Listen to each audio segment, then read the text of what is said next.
L'être humain est une créature extraordinaire. Bonjour, Céline Danidomi pour Une boussole dans votre vie. Je vous retrouve aux Ors, là où j'habite. J'avais à cœur de vous laisser cette ambiance sonore derrière moi. Ça fait beaucoup de bruit, mais en fait, pour moi, c'est tellement le symbole de la vie, le symbole du changement, du mouvement, que j'avais envie de le garder comme décor pour vous parler aujourd'hui du pouvoir de l'intention associé au pouvoir des mots.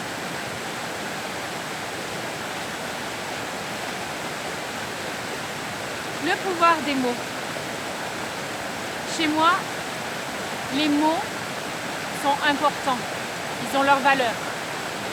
Certaines personnes disent, peu importe les mots, laissons-nous la liberté de dire ce qu'on a à dire.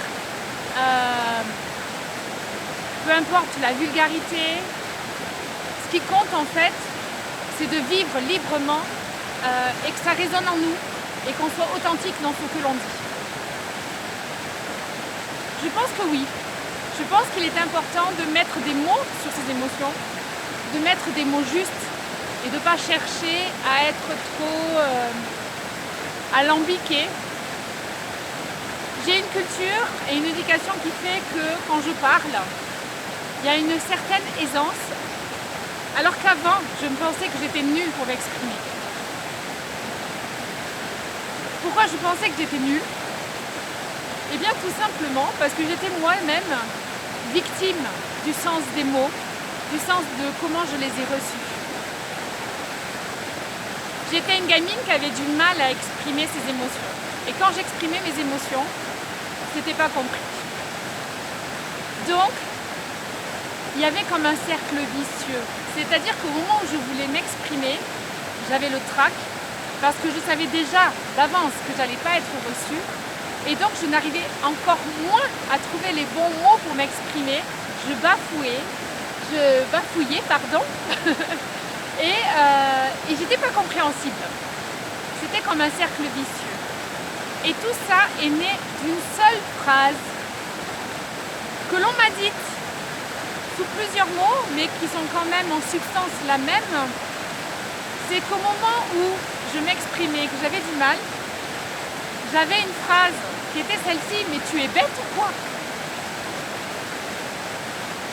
Et au moment où vous dites tu es bête ou quoi, la personne, maintenant j'en ai conscience, mais la personne quand elle me le disait, c'était juste, hey, réfléchis 2 secondes, prends ton temps, je suis sûre que tu as la capacité de faire les choses. Ça c'est l'intention de la personne, un adulte. En tout cas, chez moi, c'était comme ça. Sauf que moi, je ne l'entendais pas comme ça.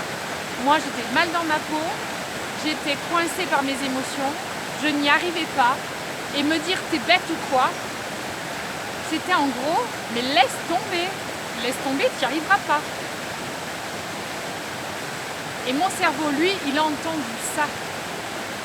Il n'a pas entendu l'intention qui était derrière les mots comme la personne aurait voulu le dire. Donc au lieu de persévérer, tu es bête ou quoi, secoue-toi, vas-y, ose, fonce. Au lieu de persévérer, tu es bête ou quoi ? Je me disais, ouais, ça doit être ça. En fait, je vais pas y arriver. Non, en fait, c'est pas la peine, je vais pas y arriver. C'est pas pour moi.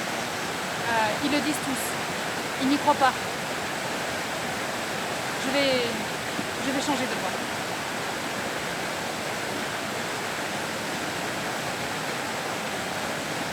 Aujourd'hui encore, des fois, c'est bête. Traverse l'esprit. Vient percuter mon intention. L'intention de bien faire, l'intention de persévérer, l'intention d'être comprise et l'intention d'oser. Combien de fois, en regardant les autres faire, c'est bête, vient me percuter. Alors oui, ne négligeons pas le pouvoir des mots. même si votre intention est bonne pour secouer la personne, le mot, lui, est libre. Je t'aime. Et les mots s'en vont. Tu es bête. Et les mots s'en vont. Ils ne vous appartiennent plus. Ils ne sont plus attachés à votre intention. Ils s'envolent. Et l'autre le reçoit. Il le reçoit en ce qu'il est lui. Il ne va pas le recevoir comme vous lui avez donné. Chaque être est unique. Donc, juste prendre le temps de temps en temps d'évaluer les mots que nous disons tous les jours. Parce que peut-être aussi des fois, on ne réalise pas à quel point nous nous disons à nous-mêmes des mots négatifs. Et on se nourrit soi-même de poison. Alors que l'intention première n'y est vraiment pas. Pensez à ça. Quand j'ai découvert cela, moi, ça a changé ma vie. Je ne suis pas bête. Je suis différente. Je pense différemment. Peut-être plus même que certaines autres personnes. Et c'est ma richesse. Alors, repensez au pouvoir des mots. À bientôt.